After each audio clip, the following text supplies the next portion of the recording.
Bismillahir Rahmanir Rahim.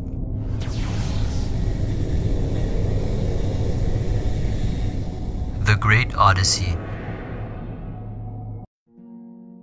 In this dream, I saw that I was sitting in my house. This house was old and was also on rent. I was sitting with a few individuals, and we were all in a room together. Afterwards, Allah subhanahu wa ta'ala sent a flying machine for me and gave me a message saying that there is a place in space and that He Azza wa Jal has called me there. Upon learning this, I become overjoyed that Allah has given me some work to do. I began boarding that machine.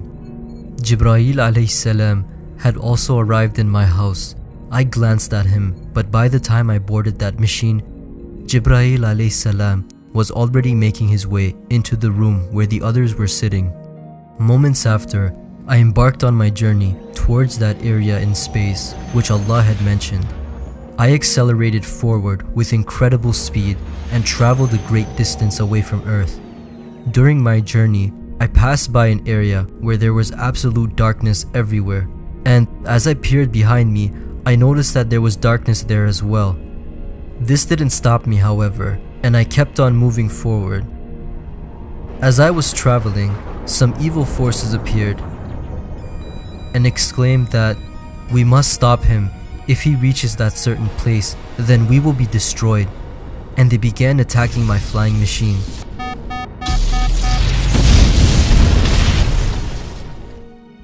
After sustaining heavy damage, my ship was completely sabotaged. But I was saved by the help of Allah, and nothing happened to me despite being in outer space. I managed to fly away from the site of impact and then controlled myself to find a way back home. However, I was confused as to which direction I had come from and didn't know which way to go. I eventually estimated a way and traveled towards that direction by using my arms and a lot of force, and gained a great amount of speed. I said to myself, Allah has saved me in space and has allowed me to fly without the need of a machine, and so He will guide me to the right path as well, and I will go straight to Earth and then to my home. I kept on flying and also got scared that if I went astray, then I probably won't ever be able to get back. Suddenly in the distance, I saw Earth and became very happy, and then Allah subhanahu wa ta'ala took me to my home. When I reached home, I saw that Jibreel alayhi salam was still sitting with those people. I felt as if he was conversating with those people and telling those people about me. After my arrival, Jibreel alayhi salam glanced over and looked at me. I said, "Why is Jibreel alayhi salam watching me? And why is he still here? I came from such a far distance, yet he is still present. And what is he doing sitting with these people?" After some time, Jibreel alayhi salam went away from there, and those people went away from there as well. After arriving back home, I didn't interact with anyone, nor did I speak to them. I went straight to another room and sat down and started to contemplate. I said, "Why didn't Allah tell me that there was danger on the way? And if Allah subhanahu wa ta'ala had told me this, then I wouldn't have ever went in that direction." I became very sad. I said that I took so much risk, traveled a great distance, used all my energy, and the result was of no avail. Had I known that this would be the outcome, then I wouldn't have ever embarked on this journey. Afterwards, I started to become weak. I traveled to some place and eventually met a man from among those people who were sitting in the room. He questioned me saying, "Qasim, what happened to you? Why are you so sad?" I replied, "Allah gave me a task to do and I couldn't do it. I keep on becoming weaker and this work is beyond my capacity." He responded, "Don't lose hope like this. This difficult time shall eventually subside. You should go see a doctor." I listened to him and went to visit a doctor. The doctor gave me prescription for a medicine. He advised that I eat this medicine to feel better again. Later on, I came back to where I had met that man earlier. Along the way, I thought to myself, where can I get this medicine? I showed the prescription to that individual. Upon seeing it, he said, "I know where to get this from. I will get it for you." and he left to get my medicine. Right after, I went to some place and saw a man building a house, and he was setting it very nicely. Upon seeing this, I said, I wish I had a home like this too. Then I met another person, and I recognized him to be among those people who were sitting with me in that room. And he said, Qasim, we are making a home for you as well. I became very surprised, thinking that they're making a home for me? On which place and why? The guy took me to a place, and I saw some people present there.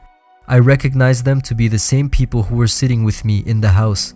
They were all present, and I said, these are the same people who were with me in the house, and before going on my journey, I was with them.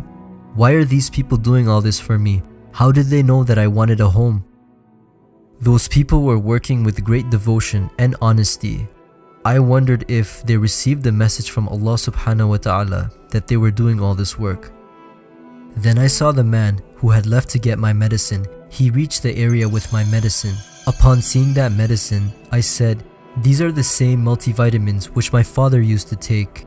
I took the medicine and started to watch that house. Upon seeing it, I realized that the house was rather small. I said that this is a small house, hardly all of us will be able to fit inside, and it doesn't have a lot of space for walking either. I had to build a big house. Then in my mind, the same big house appeared, which I often saw in my dreams. But then I said, it's better than having nothing. For now, we can make do with this house, and then if Allah subhanahu wa ta'ala wills, we will also get that big house. These people here have worked very hard to make this small house. I was just standing there, thinking all of this. Then someone approached me and exclaimed that a fight has started at a particular place, and the place which he mentioned was famous. I replied saying, how is this possible? And he replied saying, all this happened very suddenly, you can go see for yourself. When I saw the TV, I realized that he was telling the truth. A fight had started at this famous place. That fight kept on spreading, and it became the ignition for a great calamity.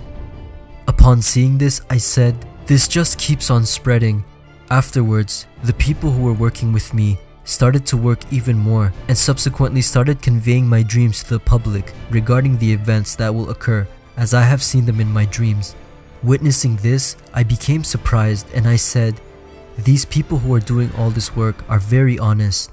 I also saw that they were conveying the message to the public and advising them to unite, for if they didn't unite, then many Muslim countries would be destroyed from this war.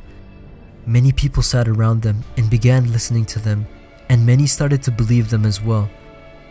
I said to myself that I should go there and see what is happening for myself.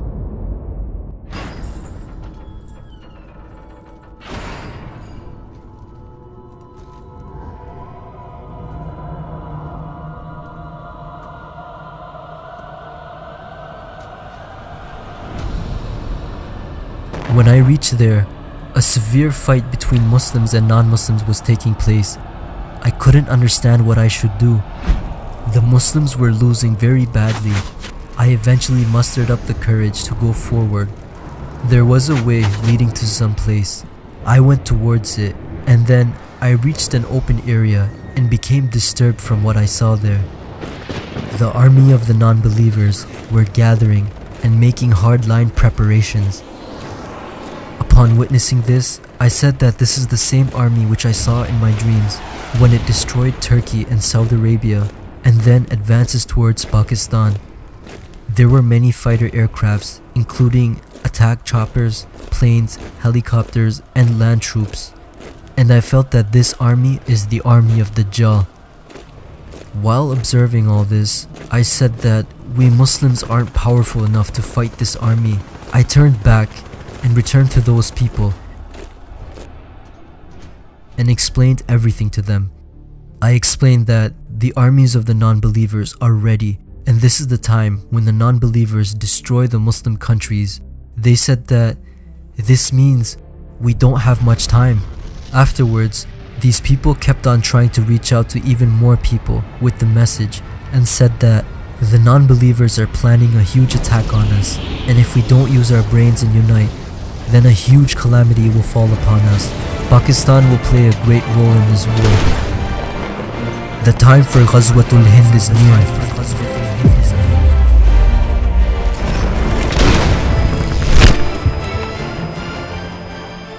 This time, in my dream, I saw that some well-known individuals came by and sat near the people who were spreading the message, and they were listening to the message very carefully. And the dream ends there.